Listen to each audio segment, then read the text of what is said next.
Shalom Bapak, Ibu, Saudara-saudari kekasih Kristus. Tak terasa waktu bergulir dengan cepat. Kita sudah sampai di penghujung tahun 2022. Syukur kepada Allah atas bimbingannya sepanjang tahun 2022 ini.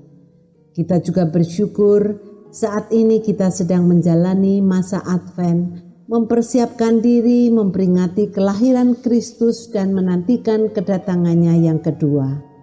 Secara khusus, saya, Liana Pujiastuti, bersyukur di penghujung tahun 2022 dalam suasana Advent ini dapat kembali menjumpai Anda dalam sapaan dan renungan pagi GKI Salatiga hari ini, Kamis 15 Desember 2022.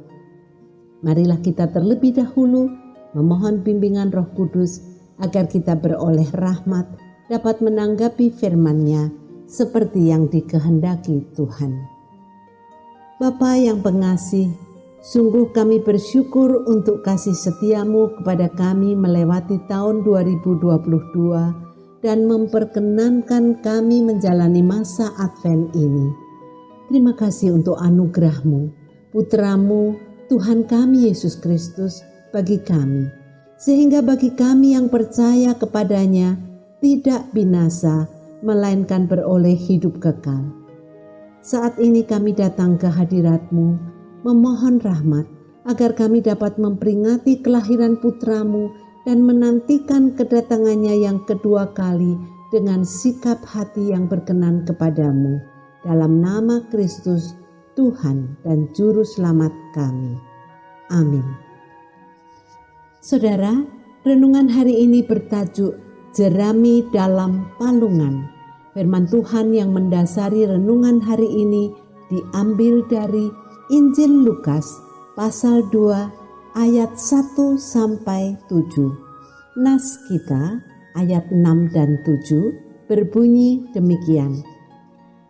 Ketika mereka di situ, tibalah waktunya bagi Maria untuk bersalin, dan ia melahirkan seorang anak laki-laki, anaknya yang sulung, lalu dibungkusnya dengan lampin dan dibaringkannya di dalam palungan, karena tidak ada tempat bagi mereka di rumah penginapan. Ketika para gembala dari Bethlehem mengunjungi bayi Yesus, demikian Willi Hofsummer mengawali kisah imajinasinya. Salah seorang di antara anak-anak muda itu membawa pulang sejumput jerami dari palungan.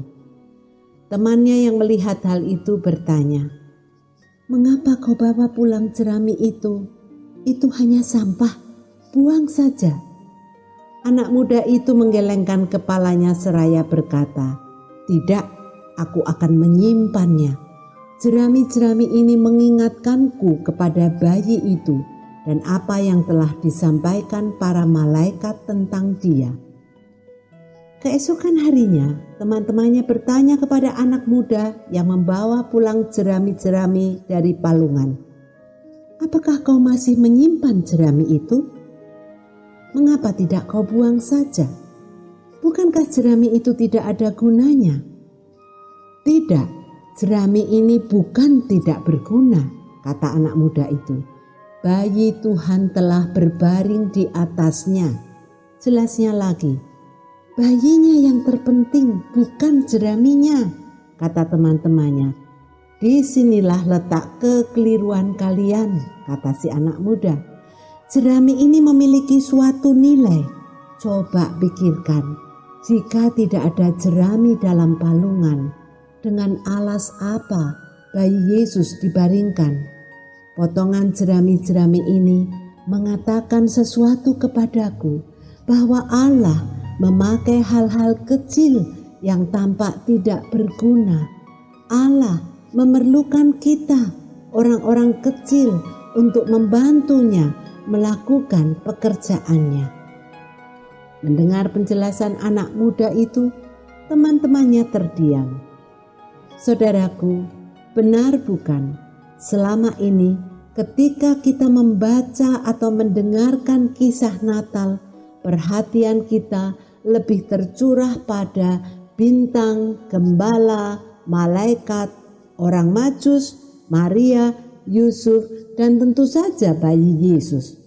Oh ya, kita juga memperhatikan palungan, kandang binatang, bahkan binatang-binatang di dalam kandang. Tetapi kita hampir lupa pada jerami yang pasti ada dalam palungan tempat makan binatang. Kita tidak memperhatikan bahwa bayi Yesus yang dibungkus dengan kain lampin itu dibaringkan di atas hamparan jerami. Jerami-jerami itu adalah kita, orang-orang yang merasa kecil, bukan karena miskin, tidak terpelajar, tidak terpandang, atau tidak cakap, melainkan kita yang merasa tidak layak melayani Tuhan yang Maha Mulia. Saudara, hari ini kita diingatkan bahwa Tuhan mau memakai kita untuk melayani Dia. Hal ini digambarkan dengan indahnya dalam lagu Ku Utus Kau yang terdapat dalam buku nyanyian Nyanyikanlah Kidung Baru nomor 210 bait 2.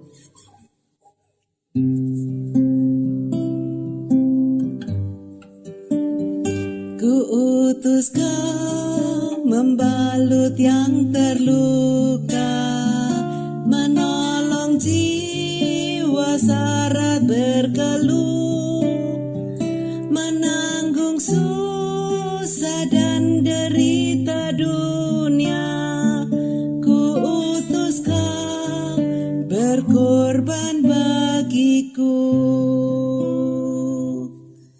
Sabda Tuhan Yesus, karena Bapa mengutusku, ku utus Kau. Saudara, bersediakah kita diutus oleh Tuhan? Mari kita berdoa. Tuhan Yesus, ampunilah kami kalau selama ini kami tidak melayani-Mu karena kami merasa tidak pantas. Juga ampunilah kami kalau kami melayani-Mu dengan setengah hati atau dengan bersungut-sungut.